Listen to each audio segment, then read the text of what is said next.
Mira Tanaka was only 7 years old when she watched her father die.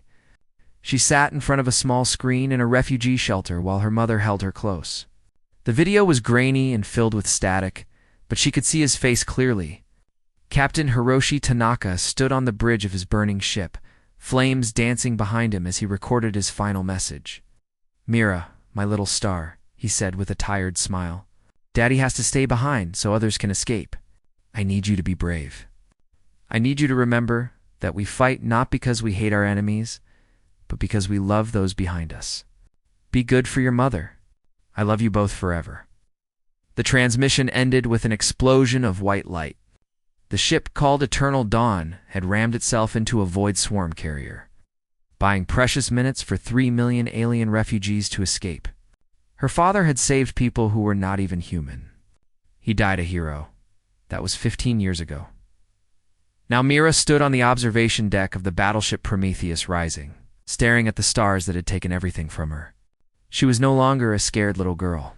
She was Admiral Mira Tanaka, commander of humanity's secret fleet.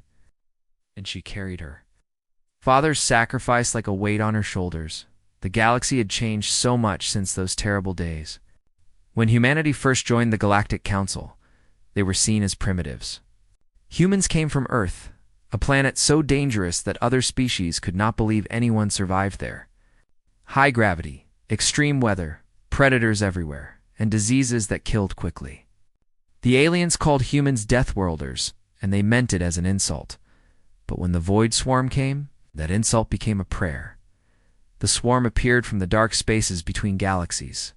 They were living ships, massive creatures that consumed everything in their path. They did not negotiate. They did not stop. They simply ate worlds and moved to the next. The Council's fancy fleets crumbled like paper against them.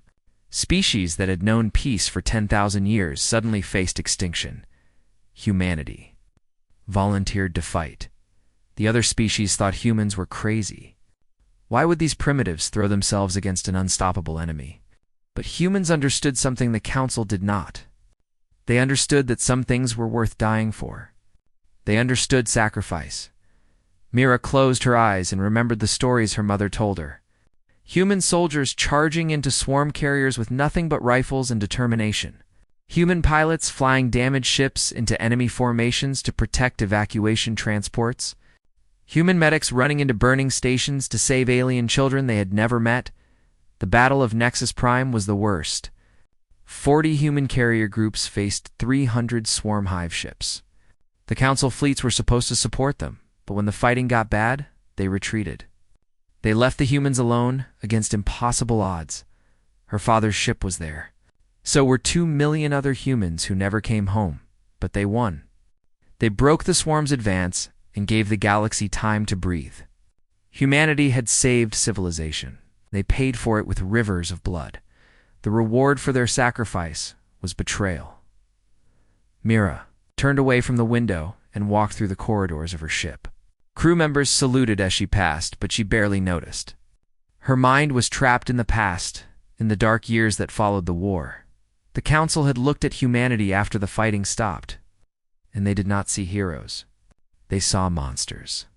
They saw a species that could fight and win against the swarm when no one else could. They saw soldiers who charged into death without fear. They saw weapons and tactics that made their blood run cold. Fear is a poison, and the Council drank deeply. 6 months after humanity saved the galaxy, the Council voted to declare humans a threat to galactic peace. They called it the Safety Preservation Act. But everyone knew what it really was. It was punishment for being too good at war. Human colonies were seized. Families were forced from homes they had built over generations. Veterans who had lost friends and limbs fighting for the Council were treated like criminals. The 3 systems closest to Earth became quarantine zones, and humanity was locked inside like animals in a cage. Mira remembered the camps. She remembered the cold and the hunger. She remembered watching elderly humans die because the Council refused to send medicine. She remembered children crying for parents who would never return from the war. The Council told the galaxy that humans were dangerous, that isolation was necessary for everyone's safety. They spread lies about human violence and human cruelty. They erased the sacrifices and painted heroes as villains. For 15 years, humanity suffered in silence. But they did not break. They did not forget. Mira entered the command center of her ship and looked at the massive display screen covering one wall. It showed the quarantine zones in the hidden shipyards that the Council did not know about. It showed the fleet that humanity had built in secret. Using salvage swarm technology and human determination, the Council thought they had caged a monster. They were wrong. They had given a wounded lion time to heal and sharpen its claws. "Admiral," said Commander Chen, her second-in-command, "we have completed the final count. 412 capital ships, 6,000 support vessels, and 2 million trained soldiers ready for deployment." Mira nodded slowly. This fleet was not built for conquest. It was built for justice. Every ship carried the names of fallen heroes on its hull. Every soldier knew why they fought. "Any word from the outer sensors?" she asked. Chen's face grew pale. "Yes, Admiral. That is why I called you here. We detected something 3 hours ago. At first, we thought it was a glitch. We ran the scans 17 times to be sure." Mira felt ice form in her stomach. "Show me." The screen changed to show a section of space far beyond Council territory. Red dots appeared, first dozens, then hundreds, then thousands. The pattern was unmistakable. Mira had seen it before in old war footage. "The Void Swarm," she whispered. "They have returned." Chen nodded grimly. "Bigger than before. Our estimates suggest they have evolved, adapted. They are heading straight for Council space. At current speed, they will reach the capital world in 8 months." Mira stared at the screen for a long moment. The galaxy that had betrayed humanity, that had taken everything from her and her people, was about to face extinction. Part of her wanted to feel satisfaction. Part of her wanted to watch them burn. But then she thought of her father's last words. "We fight not because we hate our enemies, but because we love those behind us." "Get me a channel to all ship commanders," she said quietly. "It is time for the galaxy to learn what happens when you betray the Deathworlders." She paused, watching the red dots multiply on the screen. "And it is time for them to learn that human memory is very, very long. The galaxy betrayed them, and the Deathworlders repaid the debt without mercy." Part 2. Ambassador. Eltries had never felt true fear in his 200 years of life. He was a Veshan, a species known for careful diplomacy and political survival. His people had avoided wars for millennia by knowing exactly what to say and when to say it. But as his small diplomatic ship sat at the edge of the human quarantine zone, fear wrapped around his heart like cold chains. He had been waiting for 6 hours. His distress signal played on repeat, begging for contact, but the humans did not respond. He knew they could see him.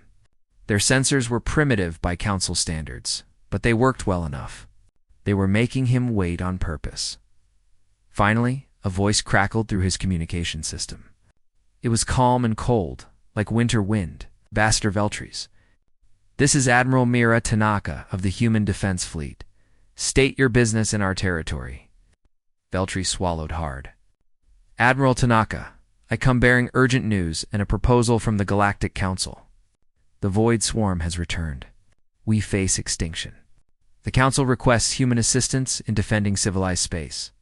There was a long pause. When Tanaka spoke again, her voice carried something that made Veltries shiver. "Civilized space," she repeated slowly. "You mean the civilization that called us rabid animals? The civilization that forced our children to starve in quarantine camps?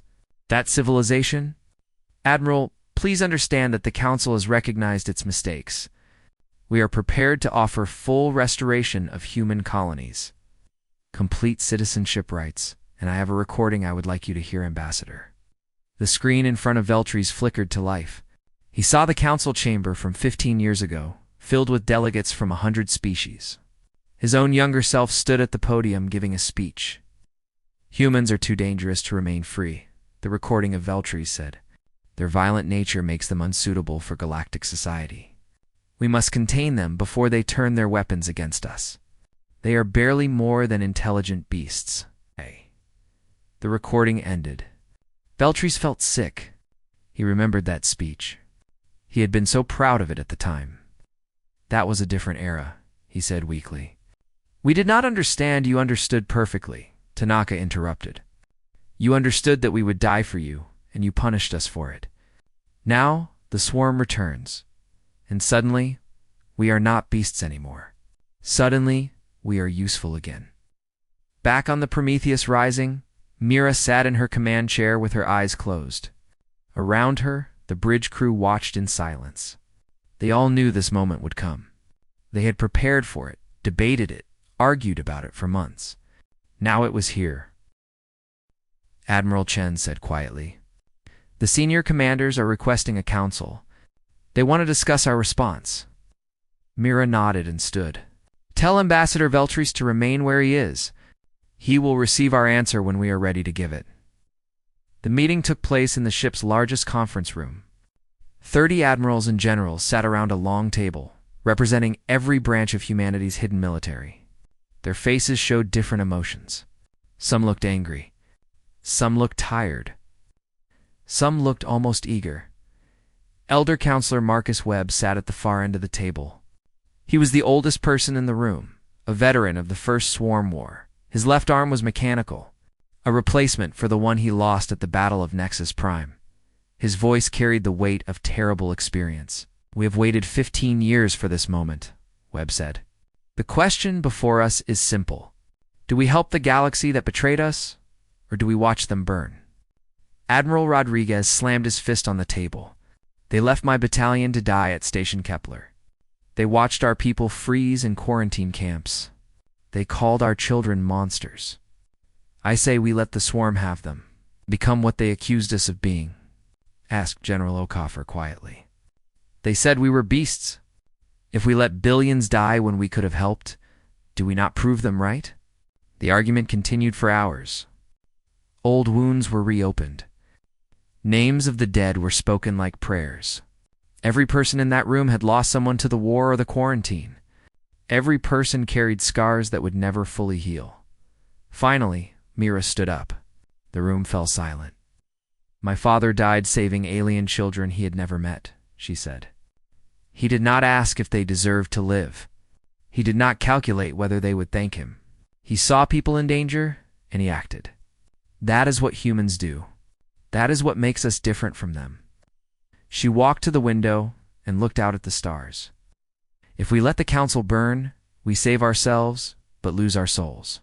We become the monsters they always feared. Our children will grow up knowing that their parents chose revenge over righteousness. But if we fight," Rodriguez said bitterly, "we die for people who hate us." Again, Mira turned to face him. "No, this time is different. This time, we do not fight as servants, begging for acceptance. We fight as equals demanding respect. We save the galaxy, and then we reshape it. The council will answer for what they did, but they will answer to justice, not to the swarm." Webb nodded slowly. "The girl speaks wisdom beyond her years. Her father would be proud. The vote was close, but Mira's position won. Humanity would fight, but on their own terms. They would be saviors and judges, not victims." 2 hours later, Myra opened a channel to Ambassador Veltries.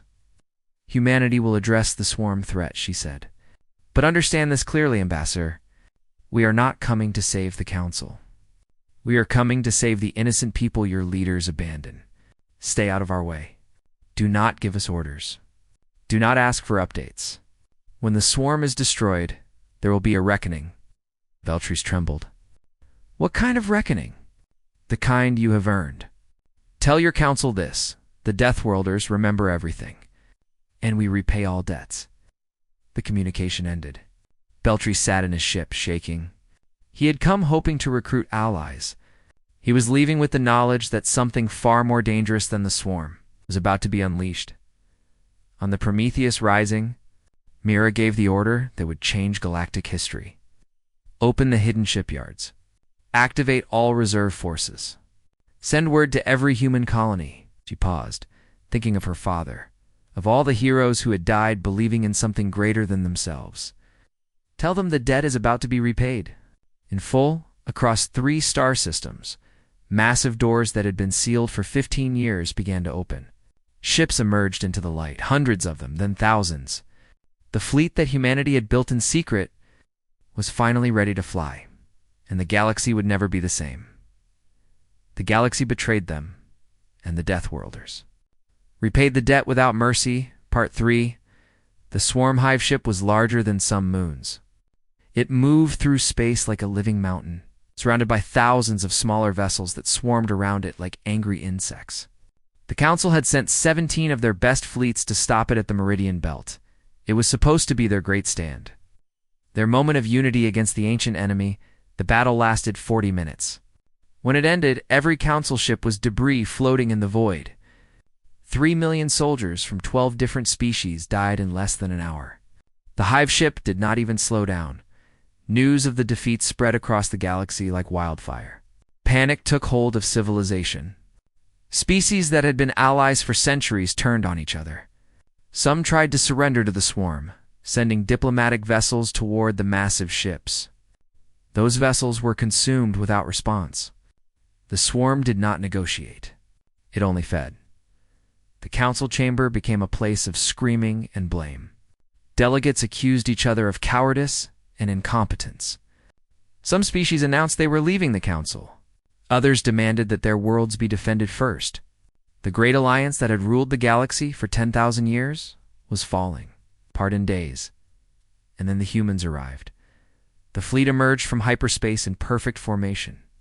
500 warships arranged in patterns that made council observers gasp. These were not the primitive vessels humanity had used in the First War. These ships were sleek and deadly, covered in armor that seemed to absorb light.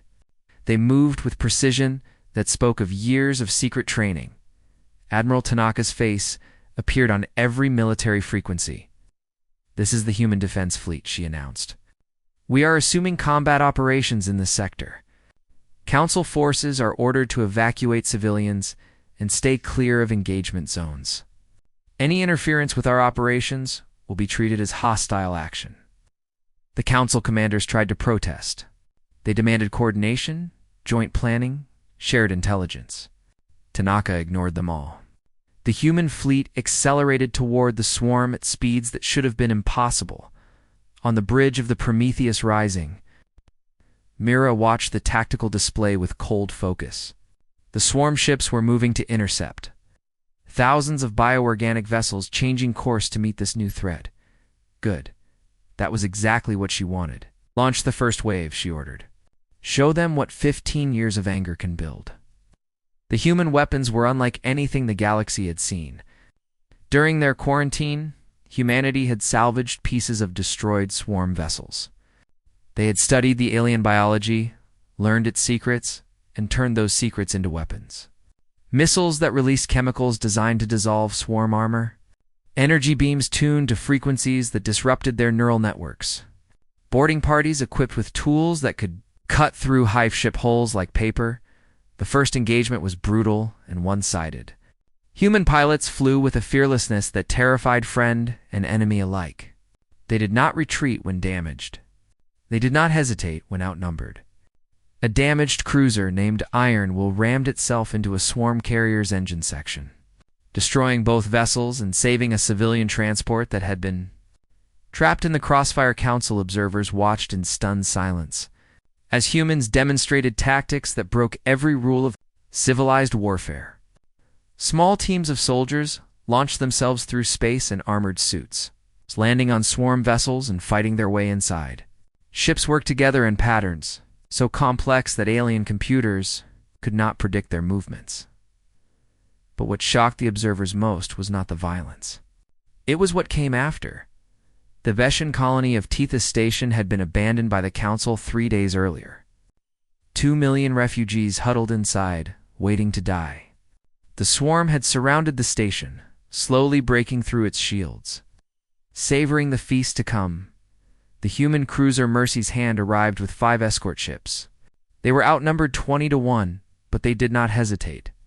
The battle to break through the swarm blockade cost them 2 ships and hundreds of lives. But they reached the station. Commander Sarah Chen Mira's cousin and captain of Mercy's Hand personally led the relief team aboard Tethys Station. She expected to find hostile aliens who hated her species. Instead, she found children crying, families holding each other, elderly beings who had given up hope. "We are here to help," Chen announced through the station speakers. "Human medical teams will treat the wounded. Human transports will evacuate everyone to safety. No one will be left behind." A young Veshan girl named Kira approached Chen with trembling legs. She was barely 10 years old, her fur matted with dirt and her eyes wide with fear. "Are you going to hurt us?" Kira asked. "The council said humans are monsters." Chen knelt down, so she was at eye level with the child. She pulled off her helmet, showing her human face with its strange smooth skin and single pair of eyes. "We are not monsters," Chen said gently. "We are just people who think everyone deserves a chance to live. Even people who have not been kind to us." Evacuation took 6 hours. Human soldiers carried elderly aliens who could not walk. Human medics treated wounds and sicknesses that alien doctors had abandoned. Human cooks distributed food from their own supplies, going hungry so that refugee children could eat. When the last transport left Tethys Station, it was destroyed by swarm vessels minutes later. But everyone was safe. Word of Tethys spread across the galaxy faster than any military victory could. The species that had called humans monsters learned that those monsters had risked their lives to save people who had cheered for their imprisonment. Council citizens began to question everything they had been told. On the Prometheus Rising, Mira received reports of similar actions across the front lines. Human ships were going out of their way to rescue stranded aliens. Human soldiers were sharing their rations with hungry refugees. Human medics were working until they collapsed to save beings of species that had voted for human quarantine. A council admiral contacted her with confusion in his voice. "Why are you wasting resources on rescue operations? These people are not your responsibility.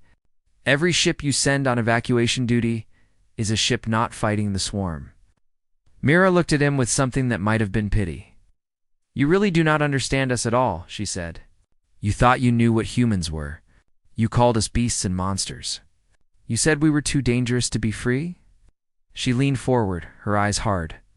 "But we never fought because we enjoyed killing. We fought because we could not stand to watch innocent people suffer. That is what makes us Deathworlders. Not our strength, not our violence. Our inability to look away when someone needs help." The Admiral had no response. Mira cut the connection and returned to the tactical display. The swarm was falling back, regrouping for a larger assault. The real battle was still coming, but somewhere on an evacuation ship, a little Veshan girl named Kira was drawing a picture. It showed a human soldier with kind eyes, carrying alien children to safety. Above the picture, in shaky letters, she had written 3 words: "Humans are heroes." That picture would one day hang in museums across the galaxy. But for now, it was just a child's way of saying thank you to the monsters who had saved her life. The galaxy betrayed them, and the Deathworlders repaid the debt without mercy. Part 4. The council chamber had seen many dramatic moments in its 10,000-year history.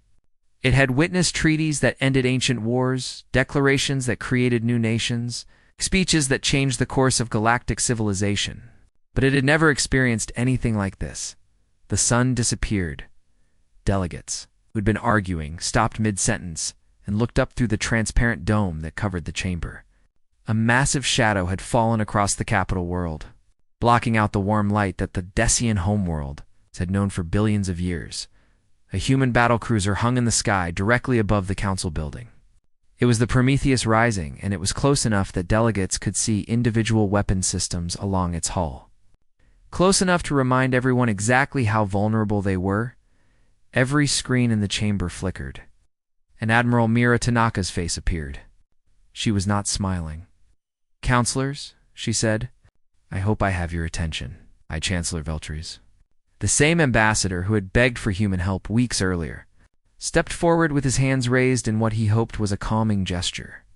"Admiral Tanaka, this is highly inappropriate. You cannot simply... I cannot..." "What?" Mira interrupted. I cannot park my ship above your heads. I cannot remind you that your survival depends entirely on human sacrifice. Or I cannot force you to finally listen to the truth. She pressed something off screen, and the displays changed. Documents appeared, thousands of them, scrolling across every surface in the chamber. The writing was in Council's standard language, and every delegate recognized the official seals. These are internal Council communications from 15 years ago, Mira announced. We recovered them from a diplomatic archive that your security services thought was secure. It was not. The delegates began reading. As they did, their faces changed. Some turned pale. Some looked sick. A few began moving toward the exits, only to find human soldiers in full armor blocking every door. You will stay and listen, Mira said. You owe humanity that much. The documents told a story that the Council had buried for 15 years. The decision to quarantine humanity had not been made after the first swarm war ended. It had been made before. Months before the final battle, Council leaders had already decided that humans were too dangerous to remain free. They had allowed humans to keep fighting. They had let millions of human soldiers die, knowing that the survivors would be imprisoned. They had watched human ships sacrifice themselves and already planned how to spin the narrative against them. One document showed a conversation between Chancellor Veltries and the military commander of the Council fleet. The commander was asking whether to send reinforcements to support a human carrier group that was being overwhelmed at Nexus Prime. Veltris's response was simple. Let them exhaust themselves. It will make disarmament easier. That carrier group included the ship Eternal Dawn. It included Captain Hiroshi Tanaka. It included Myra's father. Myra's voice remained steady, but those who knew her could see the fire burning behind her eyes. You did not just betray us after the war, she said. You planned our suffering while we were still dying for you. You calculated the cost of our lives and decided we were expendable. You murdered my father not with weapons, but with cowardice. The chamber erupted into chaos. Delegates shouted accusations at each other. Some species that had opposed the quarantine demanded justice against those who had supported it. Others tried to justify the decision, arguing that human power had been too great a threat. Through it all, Mira waited in silence. When the noise finally died down, she spoke again. We could destroy your capital right now. One order, and your entire government becomes dust. We have earned that right 10 times over. The delegates froze. But we will not, Mira continued. Because revenge is not justice. Because your children do not deserve to die for your sins. Because we are better than you thought we were. She let that sink in before continuing. Swarm is still coming. We have hurt them badly, but their main force approaches. In 3 days, they will reach the core worlds. Without our fleet, without our soldiers, without human sacrifice once again, your civilization ends. You know this. We know this. Chancellor Veltries found his voice. What do you want from us? Today, nothing. Fight the swarm, we will do the same. But when this war ends, there will be a reckoning. Every species that voted for our quarantine will publicly apologize. Every leader who knew the truth and stayed silent will face trial. The victims of your camps will receive compensation. And the galaxy will know exactly what kind of creatures sit in these comfortable chairs. She paused. That is not negotiable. That is what justice looks like. Accept it or fight the swarm alone. Far from the council chamber, the battle for the galaxy continued.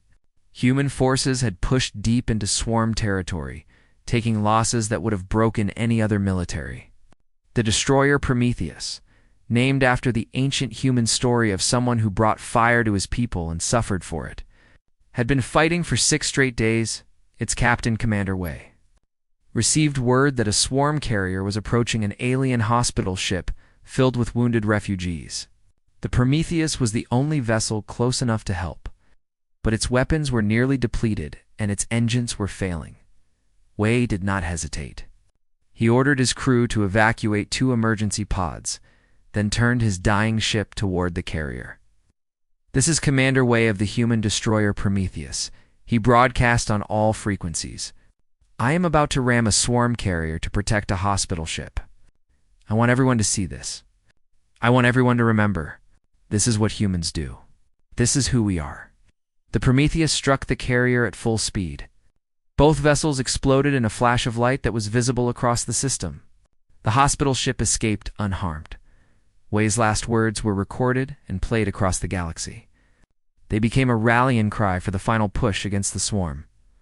On the Prometheus rising, Mira received news of Wei's sacrifice with tears in her eyes. She had known him since childhood. He had been her father's student, then her mentor, then her friend. Now he was one more name on the list of heroes who gave everything. Elder Counselor Marcus Webb placed a hand on her shoulder. "Your father would have done the same thing," he said quietly. "I know," Mira replied. "That is what makes it hurt."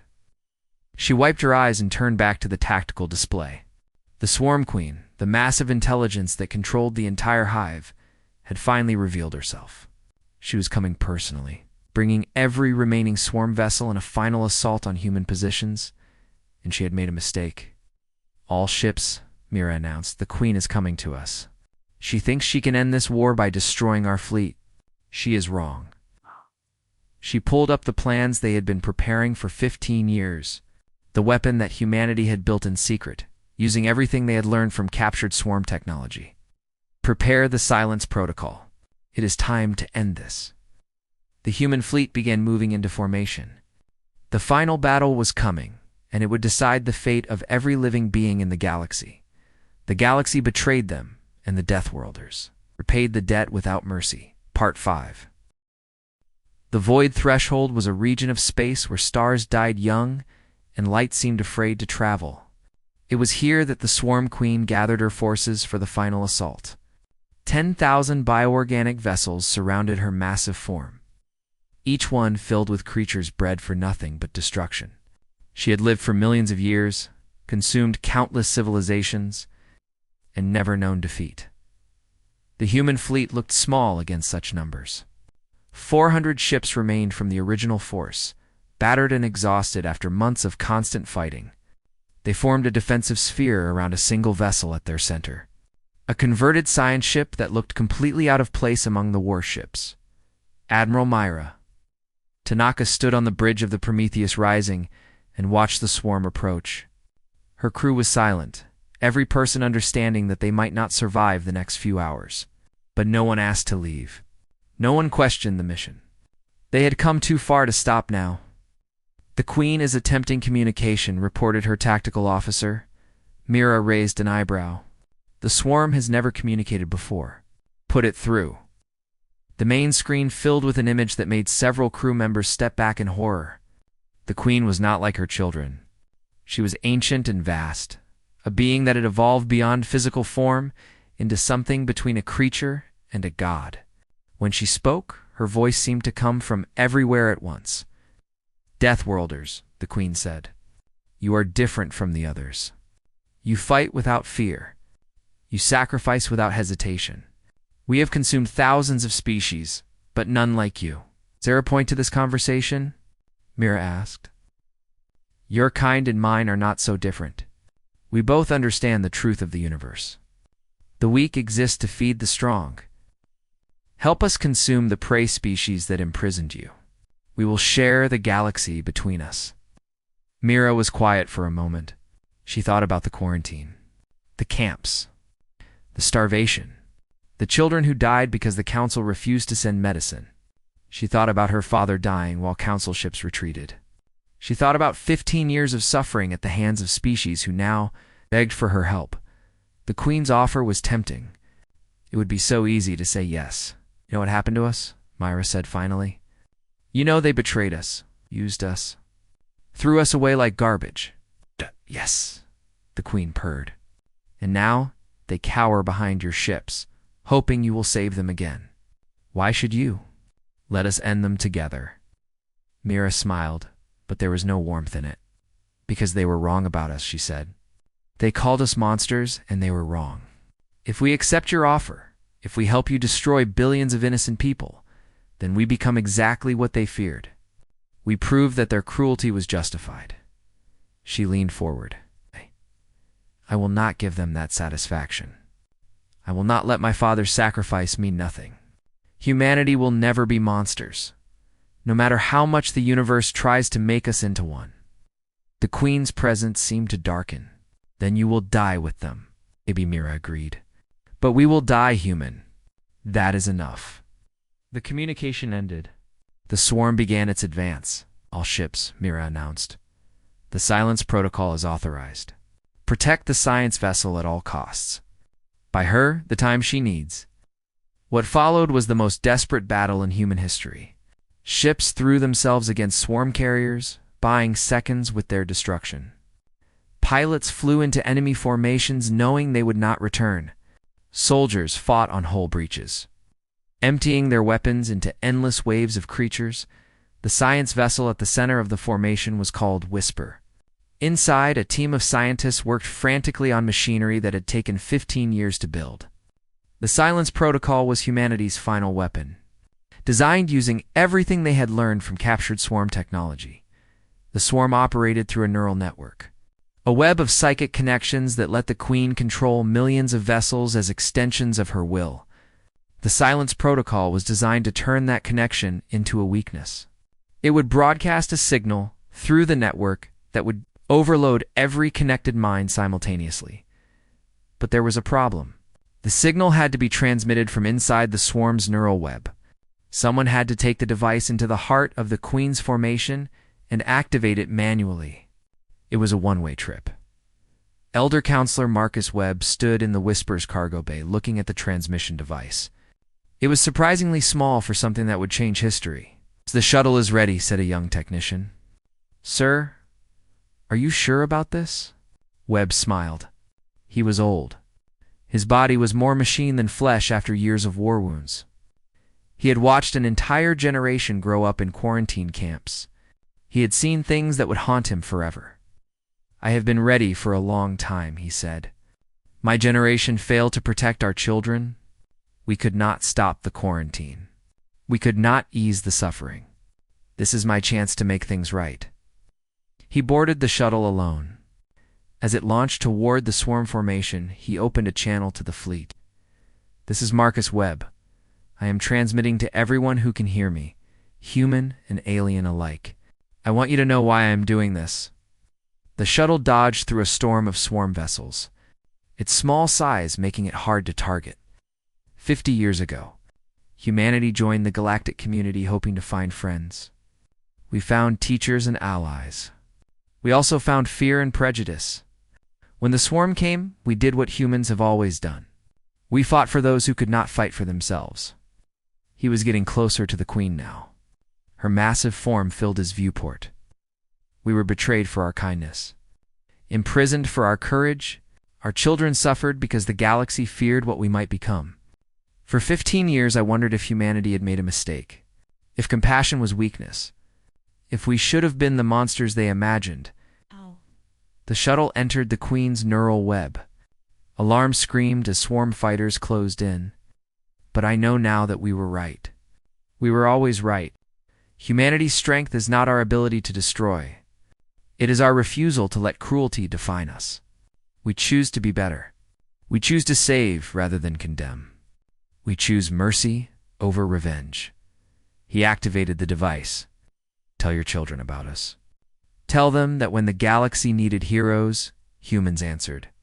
And tell them that we forgave those who wronged us, because hatred is a chain and we refuse to be bound."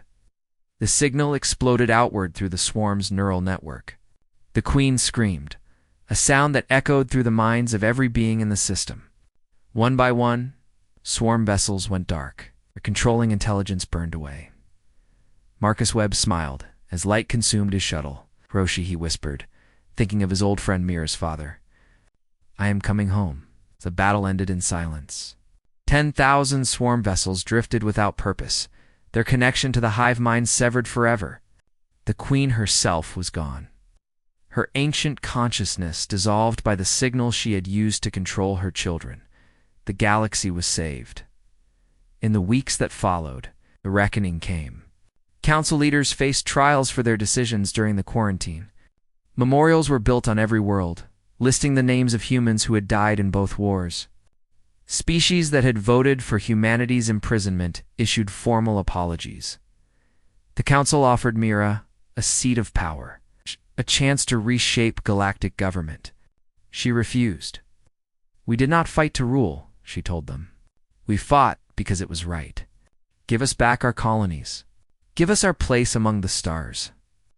And never forget what we sacrificed for you." 20 years later, an alien woman named Kira became the first non-human to serve on a human vessel. She was the Vessian girl who had been rescued at Tethys Station, the one who had asked if humans were monsters. She stood on the bridge of the starship Eternal Dawn, named after the vessel where Captain Hiroshi Tanaka had made his last stand. Admiral Mira Tanaka herself had approved her posting. "Why me?" Kira asked when they met. Mira smiled, and for the first time in years, the smile reached her eyes. "Because you asked if we were monsters, and then you learned the truth. Because your people feared us, but you chose to trust us. You represent what this galaxy can become if we stop being afraid of each other." She looked out at the stars. "My father died believing that kindness was worth dying for. Marcus Webb died, proving him right. They showed the universe that humanity's greatest weapon is not our strength or our anger." Mira turned to face the alien woman who had once been a frightened child. "It is our stubborn, impossible, unbreakable love for beings we have never met. The galaxy betrayed us, and we repaid the debt by saving everyone anyway. That is who we are. That is who we will always be." Akira saluted, alien gesture meeting human tradition. "Then I am proud to serve alongside you." The Eternal Dawn turned toward deep space, carrying humans and aliens together into a future that had been purchased with sacrifice and redeemed with mercy. The debt was paid, and humanity had never been stronger.